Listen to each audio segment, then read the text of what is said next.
NHR creations Mayalokam గొలుసు నవల.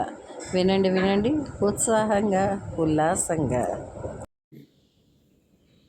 మాయాలోకం గొలుసు నవల 49వ భాగం.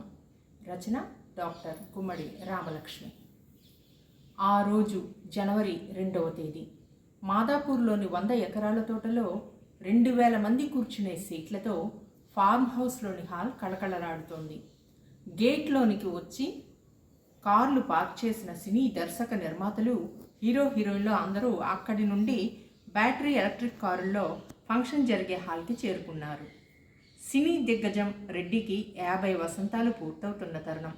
ఈ వేడుకకి అందరితో పాటు ప్రవీణ్కి ఆహ్వానం అందింది. డాక్యుమెంటరీ ఫిలిం చూసి తనకు మొదటిసారిగా హీరో ఛాన్స్ ఇచ్చిన నిర్మాత రెడ్డి గారే.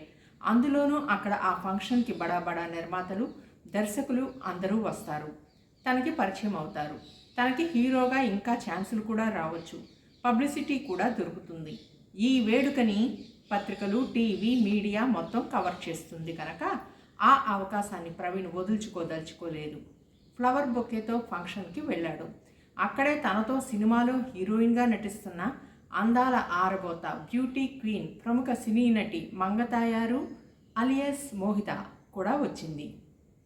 మేకప్ మ్యాన్ను ఇంటికి పిలిపించుకొని వేయించుకున్న మేకప్, బన్ కొప్పు చుట్టూ అలంకరించుకున్న మల్లెపూల సువాసన అందరి ముక్కుపుటలకు సోకి ఒక్కసారిగా మోహిత వైపు దృష్టిని సారించారు. బ్లాక్ ట్రాన్స్పరెంట్ జార్జెట్ చెమ్కీల ఎంబ్రాయిడరీ చీర కట్టి, డైమండ్ చాండిలేయర్స్ నెక్లెస్ వేసుకుని, గోల్డెన్ కలర్ క్లచ్ను చేత పట్టుకుని చిరునవ్వులు చిందిస్తూ నడిచి వచ్చిన మోహితని సినీ జనం మొత్తం చుట్టుముట్టి పలకరించారు. అయితే అంతమందిలోనూ రెడ్డిగారి చూపు మాత్రం మోహిత మీదే. రాగానే ఏదో ఫార్మాలిటీకి వెల్కమ్ డ్రింక్గా జ్యూస్, రెడ్డి గారి కేక్ కటింగ్ జరిగిపోయాయి.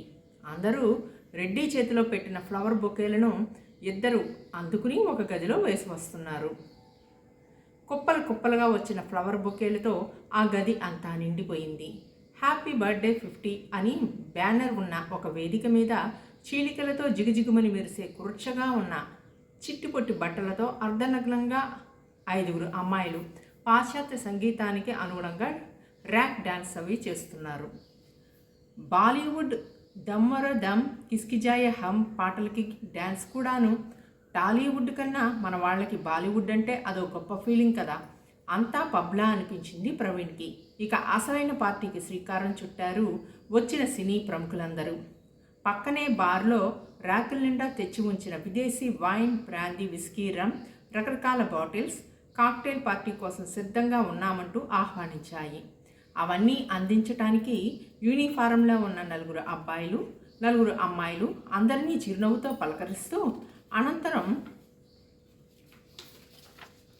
పొడవాటి అందమైన గాజు గ్లాసుల్లో మత్తు పానీయాలు పోసి టేబుల్స్ దగ్గర కూర్చున్న అందరికీ అందించారు. అయితే కొన్ని బాటిల్స్లో ఏదో తెల్లని పొడి కలిపి ఆ ఆల్కహాల్ మాత్రం కొంతమందికి విడిగా ఇచ్చారు. ప్రవీణ్ కళ్ళు ఆ ఒక్కచోట నిలిచిపోయాయి. అక్కడే కిచెన్లో నుండి వేడివేడిగా పొగలు రెక్కుతున్న tandoori chicken, mutton, fish, prawn, crab ఫ్రైలు, అన్ని రకాల నాన్ వెజ్ వంటలు ప్లేట్లలో సర్ది అందించారు. అంతమందిలోనూ రెడ్డి నడుచుకుంటూ వచ్చి ప్రత్యేకంగా ఒక గ్లాసును తెచ్చి మోహిత నోటికి అందించాడు. వావ్, రెడ్డి గారి ప్రేమను గెలుచుకున్న సౌందర్య రాశి, snow white, lime light, senorita అంటూ అక్కడ ఉన్న అందరూ క్లాప్స్ కొడుతూ ప్రశంసించారు.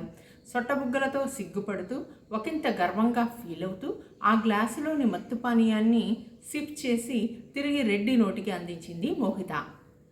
పై ఫ్లోర్లో వడా నిర్మాత, దర్శకులతో సినిమా ఛాన్సుల కోసం అల్లాడే ఆడపిల్లలు, అప్కమింగ్ హీరోయిన్లు, క్యారెక్టర్ ఆర్టిస్టుల వికార శృంగార చేష్టలు పరాకాష్ఠకు చేరుకున్నాయి. కొన్ని ఇష్టపడి జరిగితే మరికొన్ని ఇష్టపడకుండా జరిగాయి.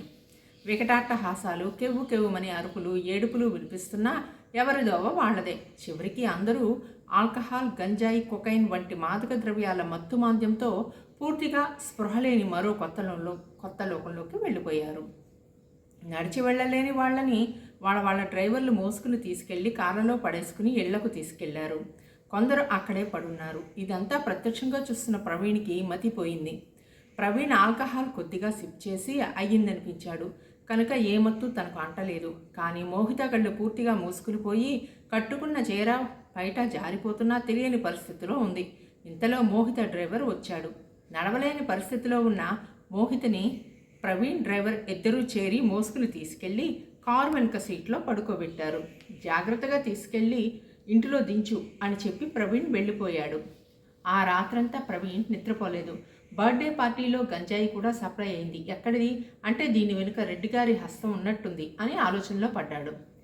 గేటు తీస్తున్న చప్పుడు అవడంతో పని మనిషి లచ్చి గేటు దగ్గరికి పరిగెత్తుకు వచ్చింది.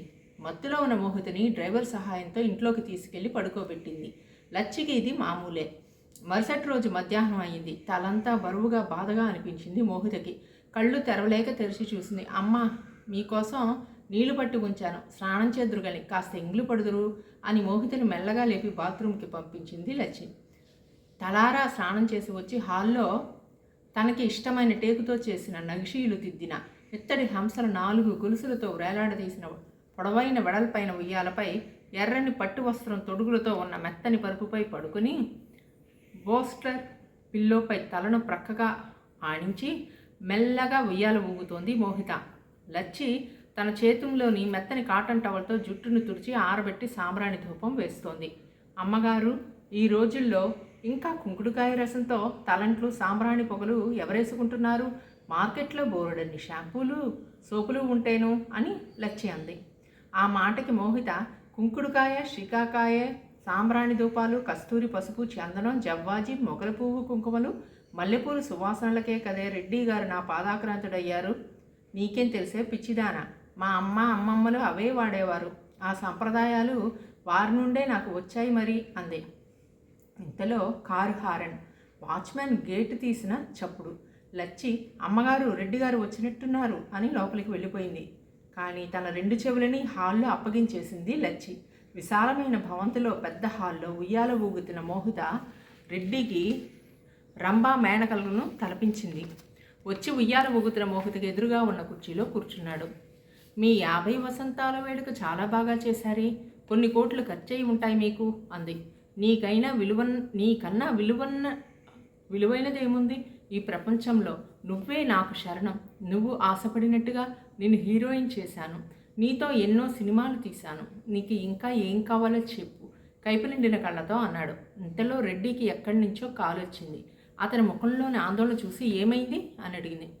గగన్ చచ్చిపోయాడట.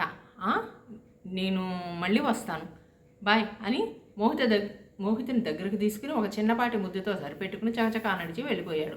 వయసు అయిపోతున్న రెడ్డిని చూస్తే మోహితకి నచ్చటం లేదు. ఏదో అసంతృప్తి. తనకన్నా 20 ఏళ్ళు పెద్ద, తనకి భార్య అనే హోదా ఇవ్వలేదు. ఉంపుడు గత్తె అని లోకువ. రెడ్డికి అప్పటికే పెళ్ళై భార్య పిల్లలు ఉన్నారు. ఏ రోజు రెడ్డి గారి భార్య పిల్లల్ని నేను చూడలేదు. నేను మాత్రమే కాదు, ఎవ్వరూ చూడలేదు. సినిమా ఫంక్షన్లకి, మీడియాకి కానీ తన కుటుంబాన్ని దూరంగా ఉంచుతాడు. తన వ్యక్తిగత జీవితాన్ని గోప్యంగా ఉంచుతాడు. క్రిమినల్ అంటూ ఆలోచిస్తున్న మోహితని ఏమైందమ్మా అలా ఉన్నారు అని లచ్చి అడగడంతో మోహిత ఇలా చెప్పడం ప్రారంభించింది. మా అమ్మమ్మలు సరిగా ఉంటేగా వాళ్ళు చేసే